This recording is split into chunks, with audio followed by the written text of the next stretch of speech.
오늘 우리에게 주신 하나님의 말씀은 어제에 이어서 요한복음 7장 37절에서 39절까지만, 요한복음 7장 37절에서 39절까지 교독합니다. 명절 끝날 곧 큰 날에 예수께서 서서 외쳐 이르시되 누구든지 목마르거든 내게로 와서 마시라. 나를 믿는 자는 성경의 이름과 같이 그 배에서 생수의 강이 흘러오리라 하시니, 다 함께요. 이는 그를 믿는 자들이 받을 성령을 가리켜 말씀하시는 것이라. 예수께서 아직 영광을 받지 않으셨으므로 성령이 아직 그들에게 계시지 아니하시더라. 아멘.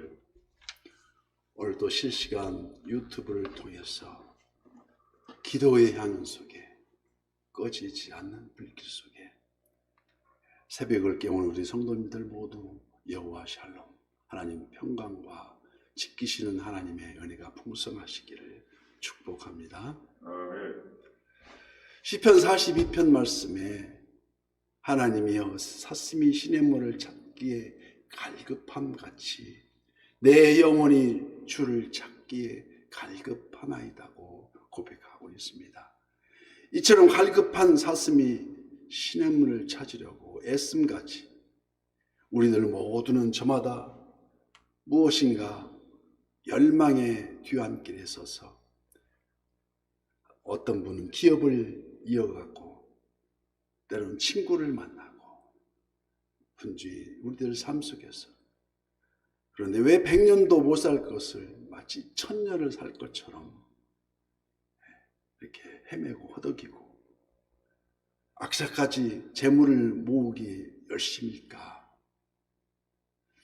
이는 끌어모으고 또 모아도 목마르기 때문이 아닐까 하고 생각해 보았습니다. 그러면 언제 이 목마름이 해결할 수 있을까요? 다 끌어모을 수 있습니까? 그렇지가 않고 하고, 오늘 본문 37절 말씀에 명절 끝날 큰 날에 예수께서 서서 외쳐 이르시되 누구든지 목마르거든 내게로 와서 마시라고 말씀하십니다. 나를 믿는 자는 성경의 이름과 같이 그 배에서 생수의 강이 흘러나오리라고 말씀하십니다. 오직 주님을 만나야만 목마름이 해결된다는 것이 아니겠습니까? 이를 복음의 능력이라고 합니다. 그러나 누구나 다 그렇습니까? 그렇지가 않다고 사도 바울은 바로요, 십자가의 도가 멸망하는 자들에게는 미련한 것이요 구원을 받는 우리에게는 하나님의 능력이 된다고 분명히 말씀합니다. 본문의 말씀의 배경은 초막절이 끝날 무렵 이스라엘 백성이 광야 40년 동안 기거했던 그 초막, 그 장막을 기리면서 7일간 그 초막에서 기거하다가 8일째가 되는 날 성회로 모이는 곧 큰 날이라고 읽었습니다.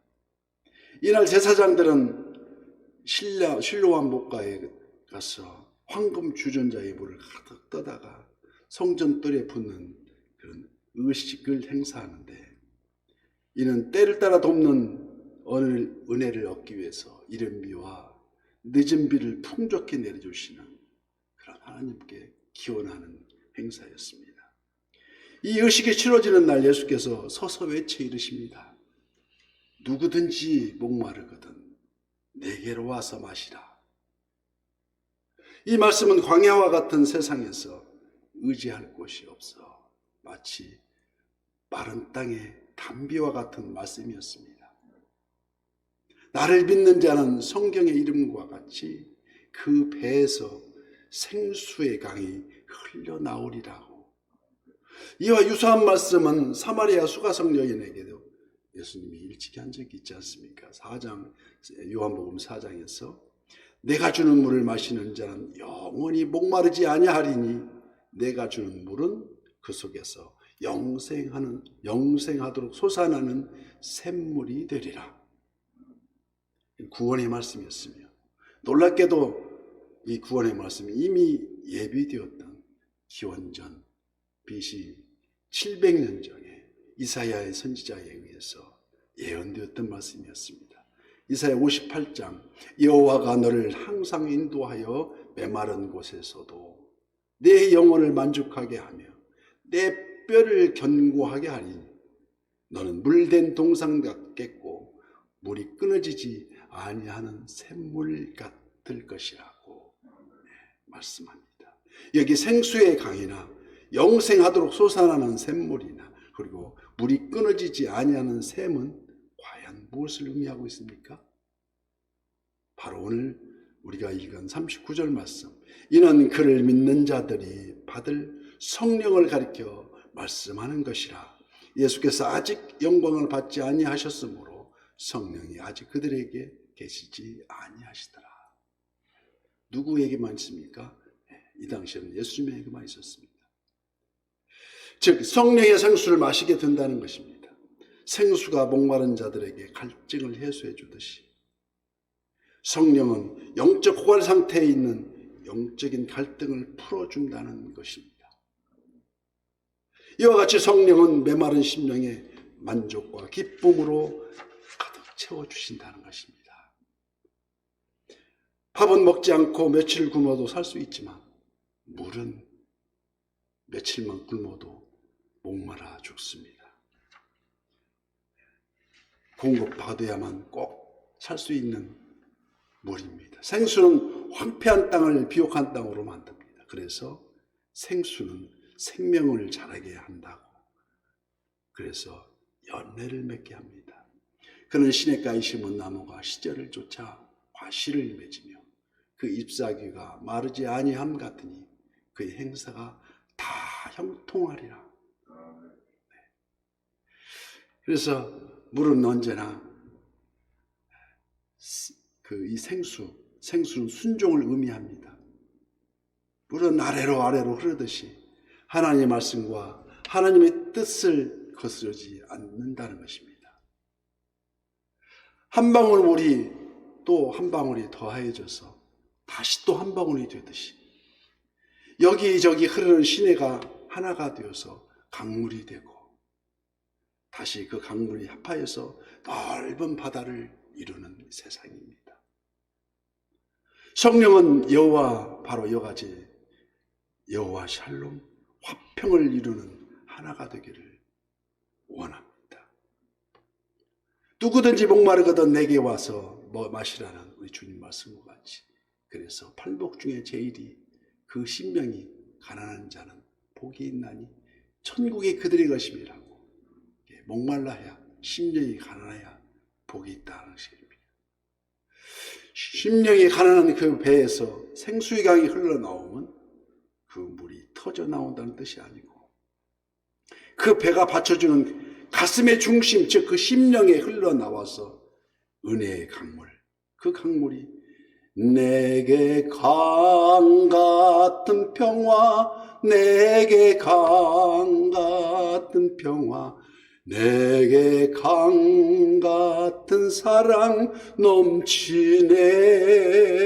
이 생수의 근원이 바로 우리의 심령이라는 것입니다.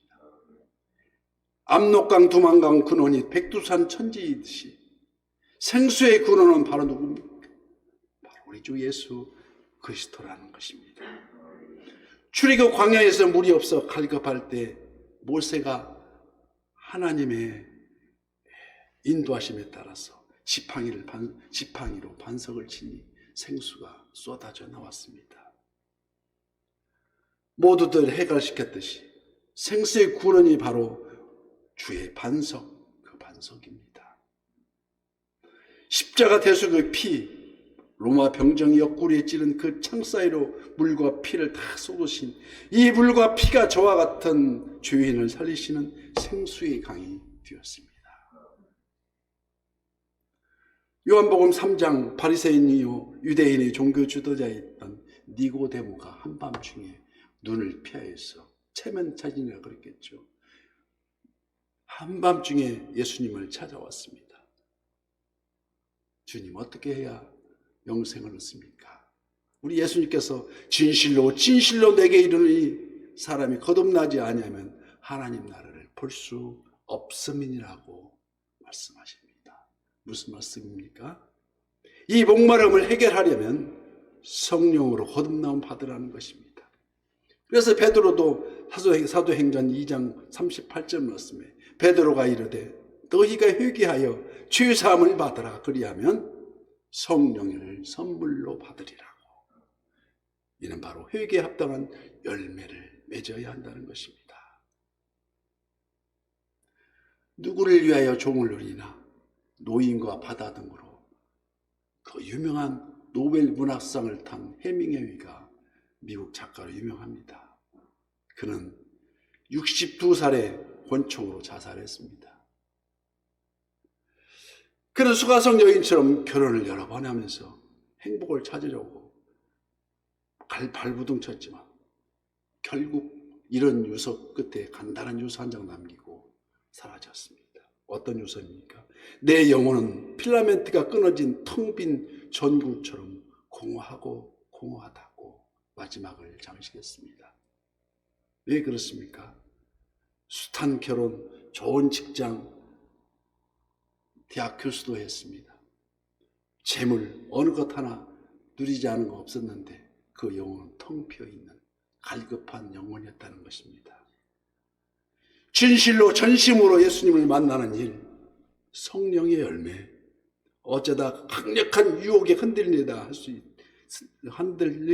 할지라도 우리 주 예수 그리스도 안에 있는 하나님의 사랑 안에서 결코 변질될 수 없다는 것입니다. 그래서 오늘 또 매일매일 새벽을 깨우면서 이 예배가 사무치게 그리웠고 말씀과 기도의 제단 앞에 흐르는 생수의 강가에서 인도되어서 우리가 간구하는 모든 일이 다 이루어지고 우리 주님이 물된 동상같이 오늘 또 승리하는 선한 뉴스의 모든 지체가 되시기를 예수님 이름으로 축복합니다.